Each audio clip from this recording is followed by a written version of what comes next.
نفسي اطلع في عمر. خلاص انا كبرت بقى، ما اقدرش اقعد لوحدي، انا شقيت العمر كله. الله يخليك يا بابا، الله يخليكم.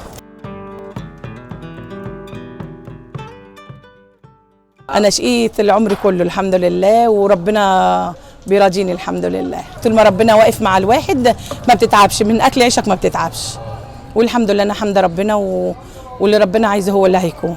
انا ببدا ان شاء الله من الساعه 1 كده شغلي، اجيب حاجتي من السوق كده واجي على الساعه 1 كده ابدا بقى اقشر واوضب حالي والكلام ده.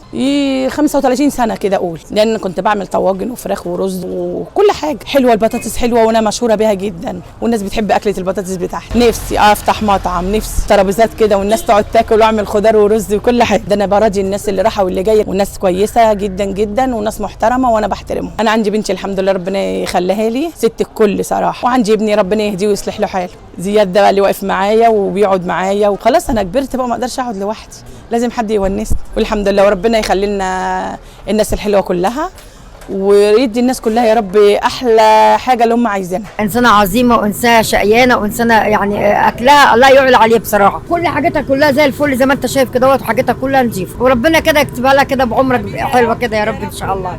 لا بتعمل شويه بطاطس يعني اللهم صل على النبي، وشويه المخلل كمان انت ما دقتش. مطعم الحاجه زكيه، مطعم الغلابه، عشان الدقه بتاعتها. الاسعار حنينه كده كده. انا دلوقتي داخل في حوالي 15 سنه 16 سنه.